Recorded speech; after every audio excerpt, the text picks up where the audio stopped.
So your phone buzzes and you get the message that says, hey, I need to talk to you later. That's it. That's the whole message. And for some reason, your stomach just drops. You couldn't know what they want, but your brain has already written the ending, and it's not a good one. So why does your brain do this? Because it's not working against you. Well, it turns out there's a reason for that. So your brain runs ancient software that is optimized for survival, not accuracy or happiness. This is the basis behind error management theory, because your brain isn't trying to be accurate, it's trying to cut losses when you make a judgment call with incomplete information that might turn out to be wrong. Evolution didn't tune you for getting it right, it tuned you for screw up in the direction that costs the least. Overreacting to a rustle in the bushes would cost you a little bit of adrenaline, but underreacting to a predator could cost you your life. That's why when we deal with people, we're more likely to assume negative intent instead of exercising good faith, because getting exploited was once worse than being a little too suspicious. Your brain is a prediction machine that's constantly trying to guess about what's going to happen based on your past experience. And when it doesn't have enough info, it doesn't just sit there neutral and wait, it defaults to the worst case scenario as its guess, because getting it wrong, being on the safe side of things, is a lot less risky. Cool, so blame evolution, right? Case closed. Well, not quite. It still doesn't explain why some guys are calm as hell and some guys, like I used to be, are wound tight 24/7. Evolution built the alarm, sure, but it didn't set the sensitivity.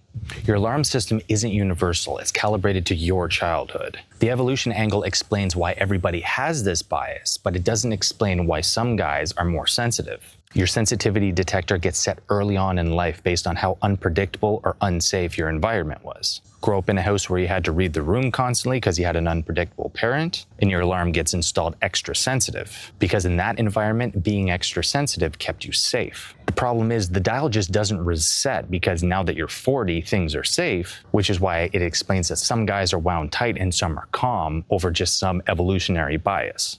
As well, some people misread their body signals as danger signals. Some of what people call anxiety or a bad gut feeling is just the brain misreading normal body noise, like a racing heart, tight chest, low energy, as a threat signal instead of just normal body stuff. The something feels off sensation could literally be your brain misreading a signal instead of actually reading off reality.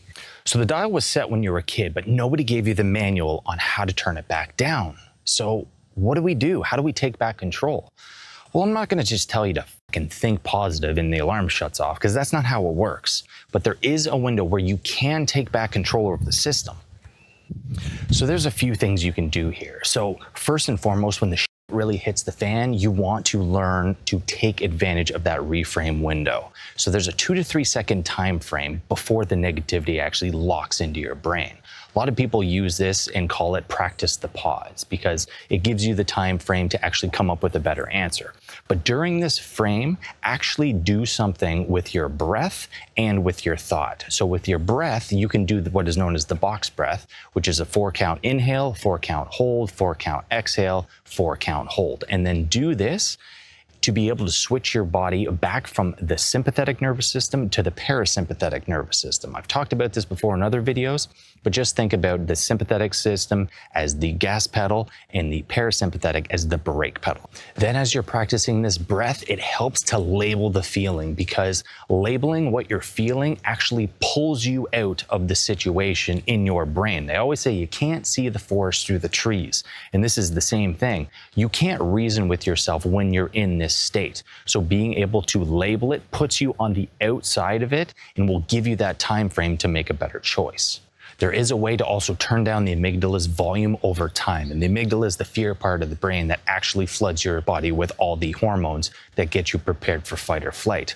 So meditation is really good for this. And I know there's a lot of people that are fucking rolling their eyes about meditation, because I'm not gonna lie, I don't really meditate that much, or as much as I should. There's different types of meditation, and you can figure out which one's best for you. The traditional sense is the focused meditation, which is when people focus on their breath, or they focus on a part in their brain, or they focus on something specific, because this will actually enhance and increase the parasympathetic response, or the brake system.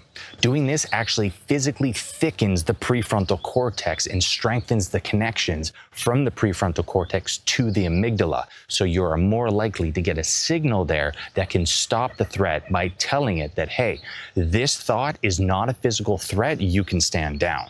Another type of meditation you can do is mindless wandering meditation, which activates the default mode network. And the default mode network is the thing that processes a bunch of your thoughts. So being in this mode, it allows you to really sort through a lot of what's going on in your head.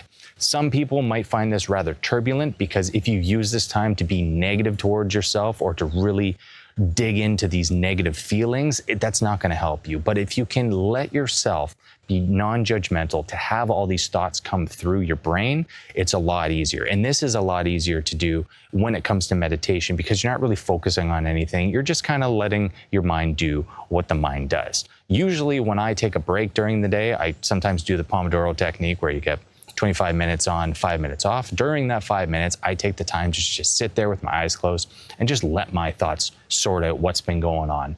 And this gives me the ability to really take back control of cleaning out the thoughts that are not really helping me.